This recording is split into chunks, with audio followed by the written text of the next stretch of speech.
What's up, witches? It's the Undercover Witch, and I just wanted to jump in here and give a little intro for this video. So today we are interviewing Xandra Hawes. So if you're interested in how psychology and spirituality and witchcraft and um, spiritual awakenings all intermingle together, then please stick around because that's mostly a majority of what we talk about. But Xandra Hawes is a psychologist and a spiritual worker, so she does really good working with her clients and connecting those two dots and leading them on their best journey.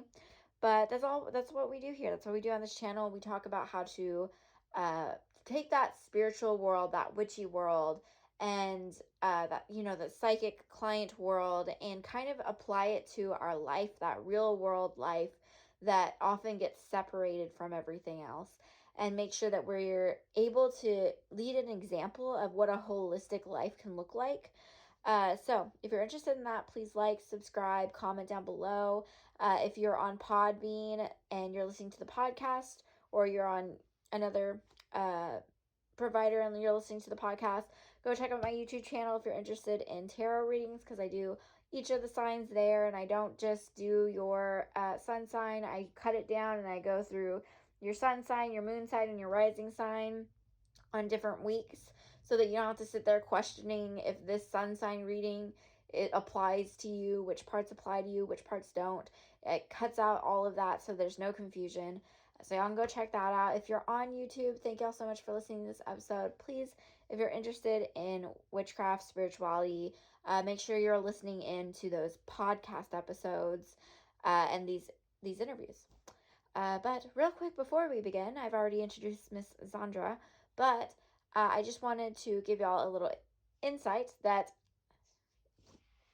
this interview is going to start a little abruptly and it's going to end abruptly, because at the beginning we had sound and just technical issues, and it kind of pushed us back a little bit. So we kind of start off after already trying to start a conversation, and then at the end, just because we used up so much time at the beginning, uh, we both have to say our goodbyes, and we pretty much cut off there. So I just wanted to let y'all know that it's gonna end a little bit abrupt, but I hope that you enjoy, and leave a comment. Tell me what you learned. Tell me what you think. Well, I think you said your first question was basically around, okay, there's all these things that you do. Say more about that. Yes, that's exactly what my question was. Oh my gosh. Well, I don't know. I don't know in so many different ways, like especially being a person that's a weaver too. And I was bringing that up before. I don't know if you're a weaver too, where it's just like, okay, this over here is really cool. Wow, this is over here. But I feel like so many people that are working in different spiritual, holistic traditions, whenever you say their name, there's always like 8 different things afterwards, because it's like Reiki master this, right? Personal coach over here, right? Or all those different things. And I struggled in a lot of ways to define all the different things that I've like learned and trained for, because I'm one of those nerdy people that it just loves discovering things. I'm like, oh, this is over here. Oh, this is really cool. Oh, this is in this different country, or like, how do I study my lineage over here? And so what I came up with is like, wow, like all this work that I do is really about holding this massive, deep love space for people, and being able to see not only people in the human form, but in their full spiritual form, and being able, whether that's as a therapist working through a lot of the mental health or emotional pieces that people experience here, right, between our normal lives, versus sometimes people are coming in even through traumatic experiences and saying, wow, maybe I lost someone, or maybe this difficult thing has been happening and I need to work through this grief or emotional pieces, but I also really want to open up my spiritual connection, or all these things are flooding through. I keep seeing a lot of people coming in who would I define as going through spiritual emergencies, meaning the spirit is emerging, but it's emerging through really hard, what I would call thorn medicine kind of things, where it's painful medicine that's showing us something about ourselves, but it's not necessarily through the happy route. So sometimes I'm teaching people energy healing. Sometimes I'm helping people open up those abilities. Sometimes it's using Buddhist psychology to really help someone use mindfulness to see mental patterns and to really kind of use neuroplasticity to be able to change their brain and reprogram things in. So it's all in the grand scheme of things, regardless of the label that someone like comes to me for, the whole kind of container that I'm holding in a big way is how to help someone move back into their soul essence, right? Their authentic self, and whatever that looks like. It's so different depending on the human. So that's sort of, despite all the shiny labels, right? And all the acronyms after the names, that's kind of the essence of what I do, or the process for the people that I see.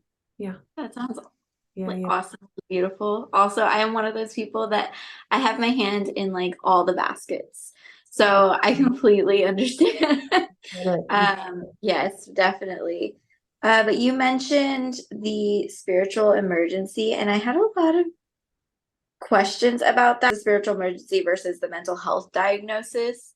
But just starting with what is the spiritual emergency? Yeah.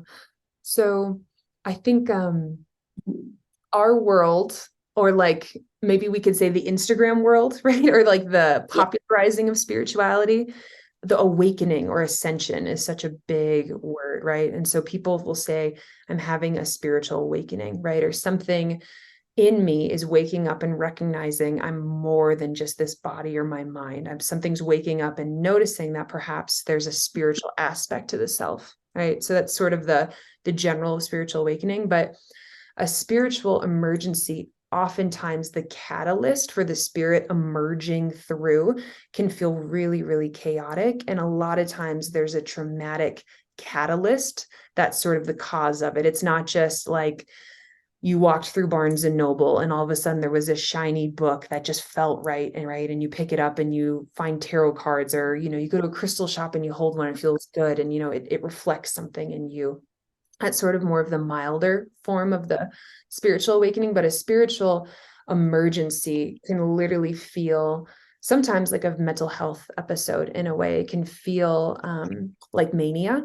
For some people, there can be this really cloudy, ungrounding kind of energy that comes through, and the ego or the body interprets it as being crazy or confusing, scary, because it can feel almost flighty in a way, like a panic attack, right? In some sort of way. So it's like there's an emergence of something moving through me, and it feels like an emergency because it doesn't feel safe. And a lot of times that can happen. It can happen from psychedelics. It can happen from certain things that come up in families. It can come up from divorce. It could come up from losing someone. It could come up with health issues, but it's a bigger catalyst basically that causes someone to have to reevaluate their life, and the spirit starts coming through, but it can be really painful and scary. And it's I think some people think like it's like you're either connected with your spirit or you're not, right? There's like, I'm a spiritual person or I'm not, but I sort of see it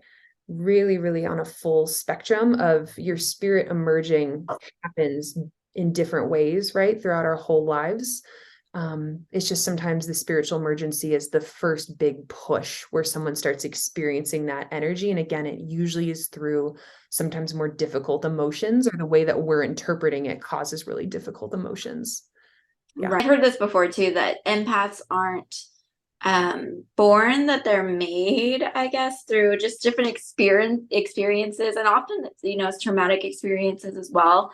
So I think that the similar could be true with those spiritual or psychic experiences. I was wondering about that because not only myself, but some of the clients that I've worked with and the people I've talked to, we've had really in-depth conversations about that difference between the spiritual emergency and mental health, just because that line for everyone seems to be different.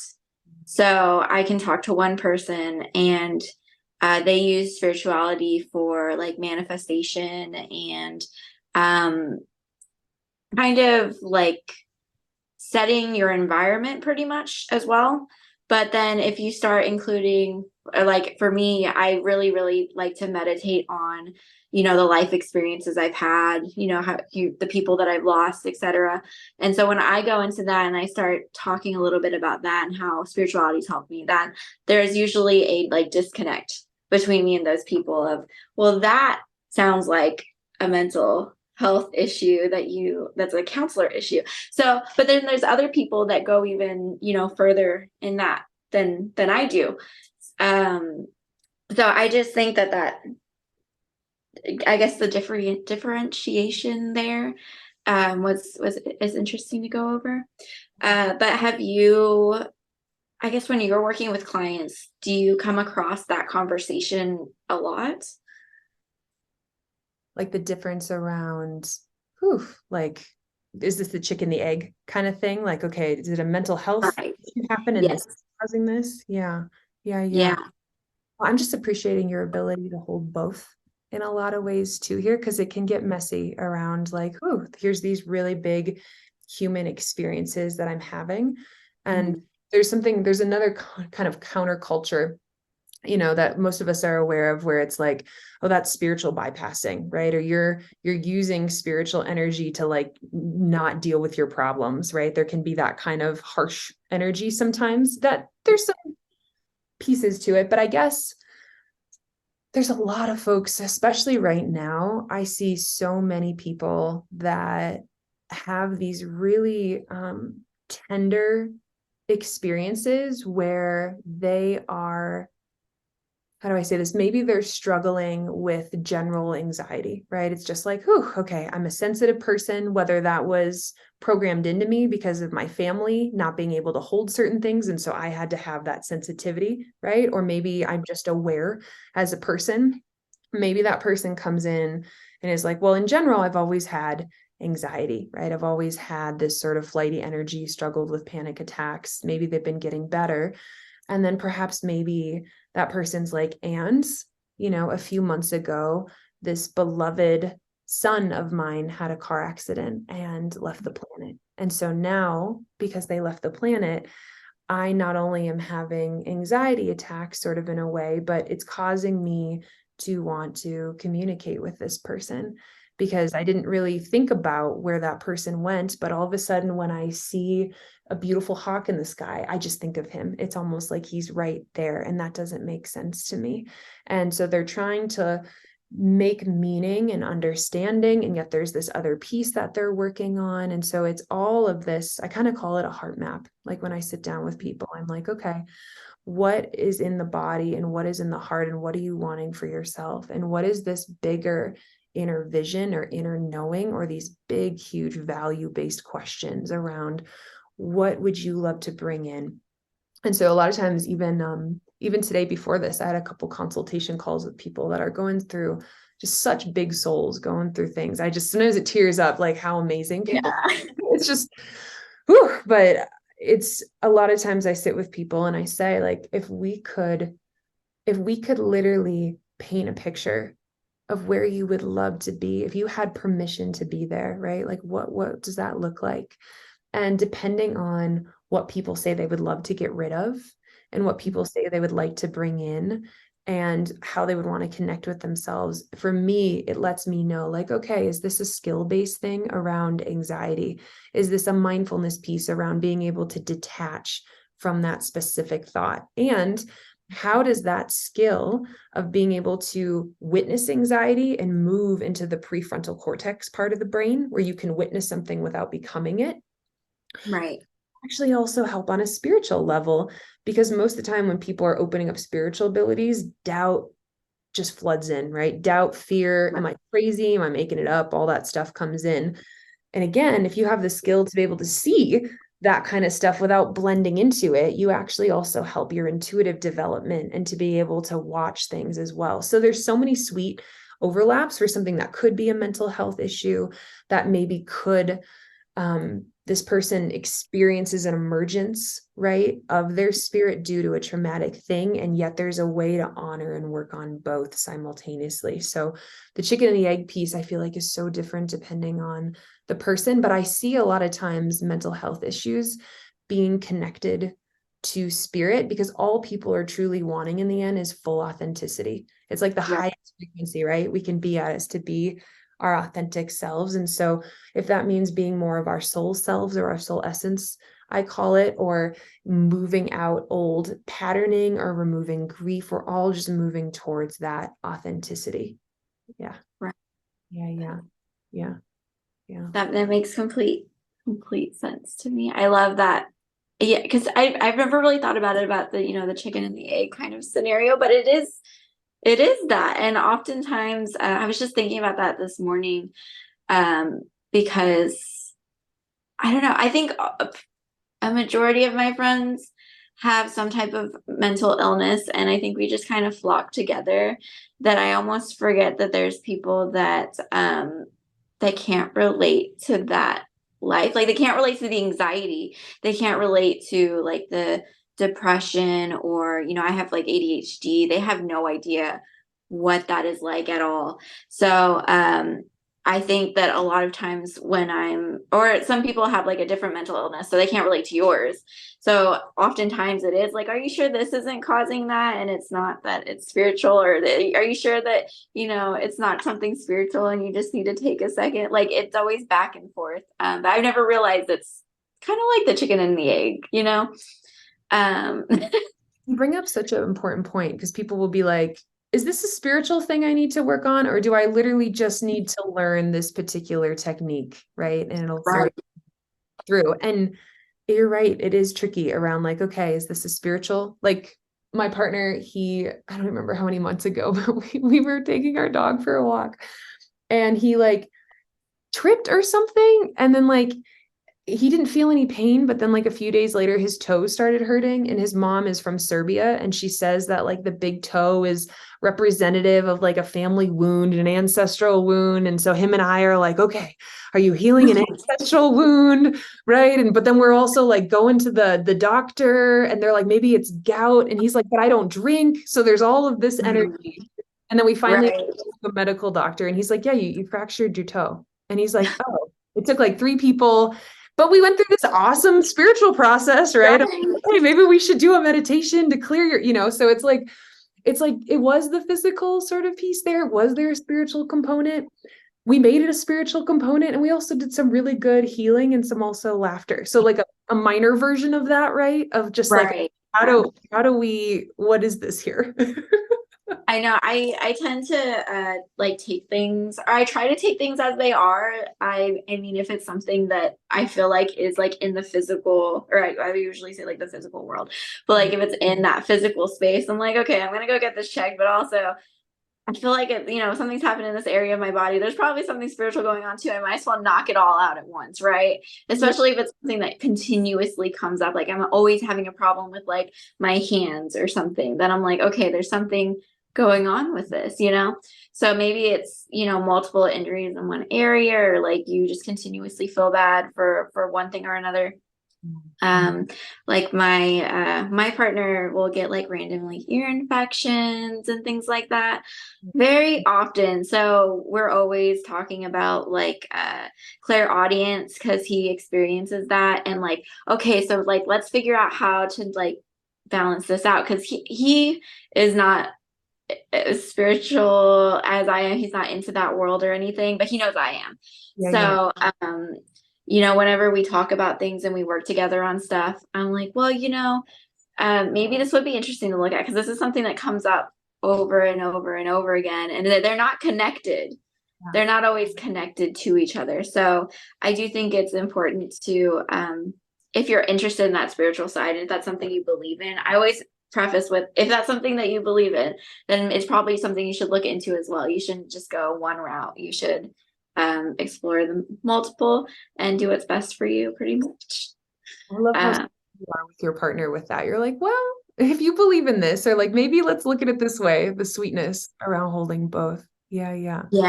It takes a lot of space to I think work with clients and people, and especially with people that you're closer to, then it takes a little bit more space to work with them.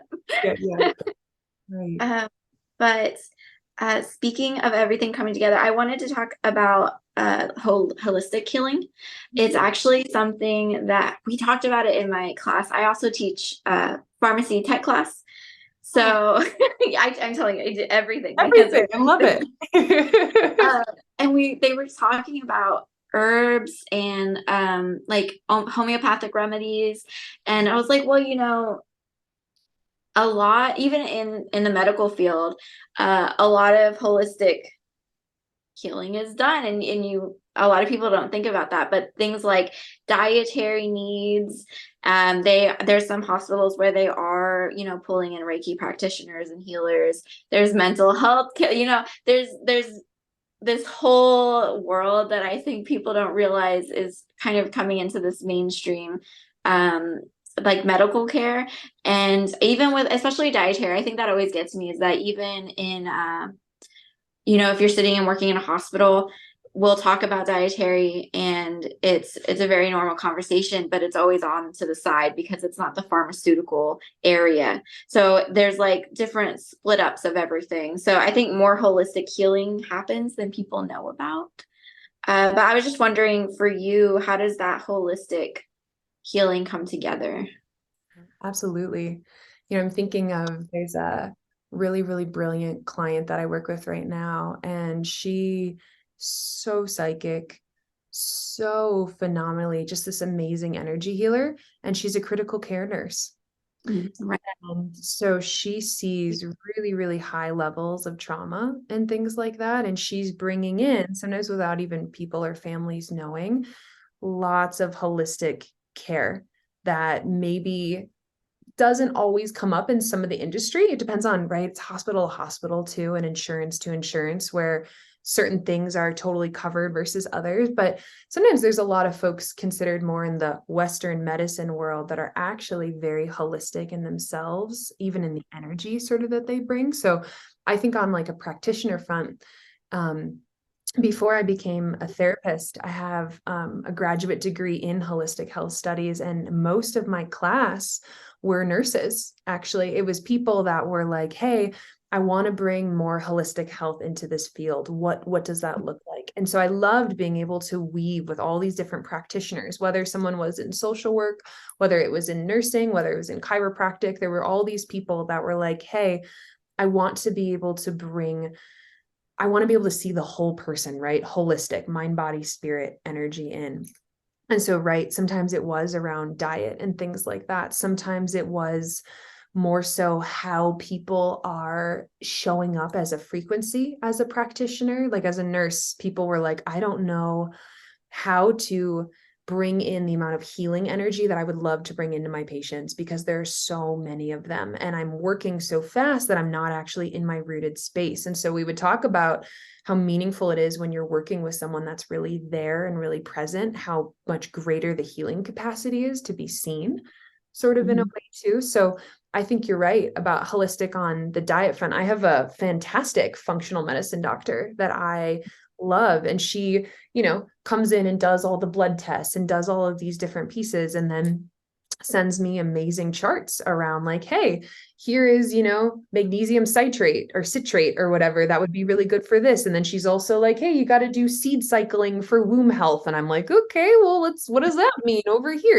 And she's like, this methylfolate will help with being able to, metabolize this in your system. And I'm like, great. So there's something so big around like, yes, all these cool vitamins or all these medications or these things to sort of help body align, and all the food choices over here and food as medicine over here too. Right. So I love that's happening more. I was just in England a couple weeks ago and met these two just phenomenal people, because England's healthcare system is totally different. And they were saying that they're actually building their entirely own new branch of healthcare. And they're connecting with doctors and people all over the world that are using more holistic methods and creating a healthcare system that, if you're wanting a little bit more balance, the people that are making those efforts to weave like holistic medicine into a bigger sort of field to insurance, to be able to have practitioners that are in network that are like that. And I thought that was so cool too. So there's a lot on the horizon that I'm excited for. And I love that you can hold both fields in that, because people do go into the kind of the purple and red area of like, this medicine is bad, it doesn't do this. And then sometimes on the other side, it's like, well, this is kind of wooey, right? Or this it's not real. This is not science. Yeah. Yeah, exactly. Right. Yeah, I often I think sometimes I sit in that space too much because I like to watch things that or interact and watch things that challenge me. So oftentimes I'll watch like one of the people I can think of off the top of my head is like Bill Nye the Science Guy. He had the whole special on trying to disprove like Reiki practitioners and all like, and it was so horrible like watching it because I was like, you're not even letting these people talk like at all. It was so I was like, okay, on one like on a whole level, you're just being very disrespectful to people, like the way he was treating them. But I do oftentimes sit in those spaces where on both sides where I'm just like, okay, I just need to interact with this. So I need to understand more so that way I can kind of reach both sides if needed. I feel like that kind of makes the space I can hold bigger, if that makes sense. That, yeah. Hey, I haven't seen the Bill Nye special piece. That sounds kind of sad in one way. And It was rough to watch. But also, on one hand, it was rough to watch. But I will say there was especially one. I can't even say the word. I've struggled. Astrologist. Yes, thank you. He was sitting there, and he was part of this little panel, and he had like three other scientists and this astrologist, and they weren't really letting him explain much, but at some point he was like, I don't think you're understanding, like, this might not be, or you may see this as a pseudoscience, but this is also art. And this is like, it has a great impact on people, just how other pieces of art do. And I've never heard anybody like put, I guess, try to explain themselves and like take it out of like, okay, let's take this out of science for a second. But even if we're not talking about science, even if it doesn't fit in that scenario of your logic, then art does. And here's how this helps in this way. And so, but he was really good at like trying to jump in there and like go back and forth with them. And like I had like two different things going of like, wow, like I really am proud of our practitioners and the people who are working because they handled it really well. I would not, I don't think I would have been able to. Like at that time I was watching, I think I got like kind of sad or like really sad. And then I kind of realized I was like, you know what? I think they handled themselves in such a positive way that like as an outsider watching, I think I could be like, I think I could see, that they were trying their best, I guess, to like you could tell that they were logical. They weren't just trying to, like, no, this is gonna fix everything. It's gonna work. They were actual practitioners, and you could see their professionalism through that. Right. Yeah. I do love you speaking to the art piece too. And I wonder, even as you were talking, I was trying to imagine the panel, right? And all the different, like trying to prove this and trying to prove that. And I was thinking about how there are so many different dimensional frequencies of healing. Right. And so it's like, if you're trying to look at Reiki or energy healing on this dimensional level, you might not be able to actually see its full breadth of what it can actually do. I think even there's a woman that I met who's amazing, and she does Marconics energy healing. And she talks about as our planet speeds up, right? Or as time speeds up, people can have higher and higher frequencies basically to be able to heal themselves faster. And so she was saying certain energy healing techniques are not going to work as well at certain higher and higher frequencies. And that blew my mind, just thinking about like, oh, right, people need different frequencies of healing. And if you're really invested in a certain frequency and saying, well, I don't understand how this healing frequency is supposed to meet this, it's like, well, they're on different spaces. You're on a whole different, right. In a And way. you have to like jump into the other person. Like, well, I mean, if you're trying to like show them something, you kind of have to kind of go into that space Yeah. to Yeah. be able to relate it back to them. Yeah. So, but yes, completely. Have you heard of the Fat Feminist Witch? Hmm. She does podcasts, Oh, okay. and it's all around witchcraft, mental health, and just authenticity, being your authentic self. Oh, cool. Yeah, I love Yeah, it. she recently she got to her 99th episode in January, and she was like, okay, like I'm done. I can't this is all I have for this podcast. I can't do anything more. And she just uploaded a new episode this past week for her 100th episode, and she's like, okay, I'm back. But she basically she had a mental health crisis where she just was in a new, or I should say she was in a new environment that kind of took her back to her traumatic past. And she was like, I can't create and be in this space at the same time. But she got to a point where she was like, you know what?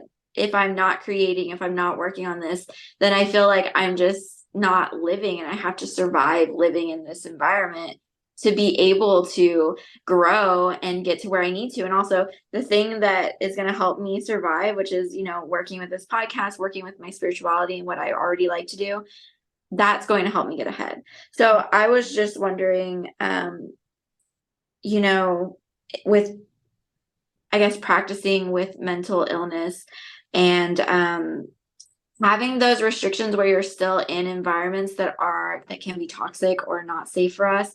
Um, what kind of, I guess, advice do you have for people who are experiencing those kind of that level of everything? Because times too, we were talking about spiritual awakenings earlier, but it seems, I mean, it doesn't just happen all at once. It comes in like phases. So you can have that moment, have that like manic high of like, this is where I am spiritually, and you feel very positive in where you're at. You feel very confident in your abilities and your intuition. And then, maybe a year or a few months later, that kind of drops and you feel like you're not connected to anything and you're in environments that you're not comfortable in. So I was just wondering if you had any Yeah. comments or advice for that. Huh. Well, it's so fascinating. I don't know this being that you speak of. Right. But it sounds like it's funny. I just did a podcast on authenticity, and I think it's huge because it's so easy for people to say, like, be your authentic self, right? And you're like, Right. I want to. And depending on the environment that you're in, the resources, it's where a lot of trauma is kind of created too, especially when folks are young adults and adolescents and things like that, because you don't have the resources and sometimes in certain ways. And that's where mental health stuff gets created when you're not in an environment that mirrors your goodness or your true Right. self or your health and things like that. And so a lot of people feel the trapped sort of energy, and it can happen at any age in a way. I Right. see it a lot with people that are older sometimes if they have to take care of their parents in a way too, or as parents age, there can be a lot of responsibility or guilt in a way of like, this does not help me thrive, and yet I'm responsible in certain ways to support people. I mean, it's huge. And so a lot of times I see a lot of people come in and they're like, whew, how do I create a space of healing when a lot around me is in shambles and a lot of it is in pain in a way? And so usually we check in with, okay, what is the soul longing for? What is it craving? And is there a way to be able to create space for that? Is there a way to bring more people in? It's almost like we look at this web around like, okay, how much are you taking on? Is that the right thing? Or does it feel like we need to bring more people in? Is there folks, do we need to strengthen your community system? Because if you're giving out, I always think of spoons, if you've got 10 spoons for the day and being around certain people is taking 8, we need to figure out where other nourishment is coming from. Is it a skill-based thing where when you're interacting with that person, there's a lot of I see a lot of empathic, sensitive, starseed, whatever you want to call it, energy that is constantly trying to heal people in relationships. So it's not even the situation that's hard. It's the deep inner knowing and feeling that happens. And so there can be a lot of times for empaths, this like, I don't trust the other person to be able to take care of themselves. So then I will not only have a hard time interacting with them, but I'm also running this energy that I have to do everything for them. So it's extra exhausting. So a lot of times breaking things down and saying, where is authenticity blocked? And how do we need to bring in certain people? Do we need to ask people for things? Are needs not being met? We look at that whole spectrum because it's true. Sometimes it's like, I'll talk to people and they'll say, I know I'm responsible for taking care of this person and I'm willing to take it on, but it's just really hard. And I don't have the time for myself that I would love to be able to grow. And what I find sometimes is when people communicate that to their family members, to their friends, people can sometimes go into action, but it's really hard sometimes to ask people to be more responsible. I think it's Brene Brown that she has this amazing thing where people think that things should be 50-50. And she says that in partnership, in friendship, in anything, when you get together, you check in and you say, out of 100, where are you? And if someone says, I only got 20, the other person says, great, like I'll cover you. I can bring in more energy here rather than needing someone to meet us halfway. It's checking in where we are and developing the relationships where someone can overgive in a way and we can actually receive. So I hope this being that you speak of was able to get nourishment, even though a certain system wasn't giving them nourishment. But there's a lot of different pieces to look at around skill, around getting community in, around having conversations. And sometimes it's trusting that other people have to do their own work. And that's painful, especially when you feel else's spaces at the same time. Yeah. I agree. I think one of those hard things, I used to help my grandmother take care of the elderly that they just couldn't afford, actual people to come in. They didn't have family to help them, or if they did have family, they didn't want to help them. So we would go in and check in on them. But I think there was another side to it too, there where there were families that sometimes the children were doing too much for the person, for their mothers or their fathers, because they were just like, oh, they couldn't, maybe they hurt themselves, or maybe they couldn't get around as easy in the house, and then they just took over everything, and then they were tired. And it's like sometimes you have to be realistic over how much you want to help somebody versus how much they actually need your help, because I think and in some of those scenarios too, it got to the point where, if that person isn't practicing taking care of themselves in some way, you will see them deteriorate, and it will come to that faster where it's no longer you chose to, take care of them. Now it's you have to take care of them more.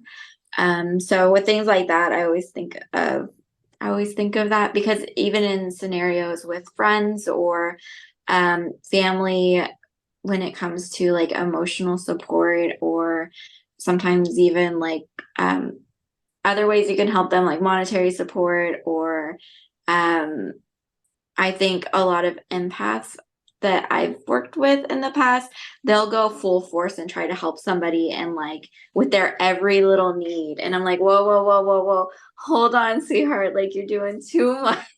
You're giving like way, way too much. This person needed help with like one thing, like just probably talking to you was enough. But now you're over here like trying to help them, like schedule appointments and figure their whole life out. And it's like, that's not your job. They need to work on what they can work on. So like having that balance, I think is really important. I'm loving your wisdom and care, and I'm glad you're able to speak to that because it's true. It's a big thing. I will say it took me a long time to learn, and I think it would have taken me a lot longer to learn if I hadn't had that just experience when I was younger, watching people going through that a few times and being like, okay, I think I figured that out, that we can't be doing that, Right. And then being honest about what you can handle. Right. Yeah. Oh man. Well, thank you so much. It was great connecting with you, and Yes, I'll thank send you. these over this afternoon. Yeah. Perfect. All right, take care. Thank you. Bye.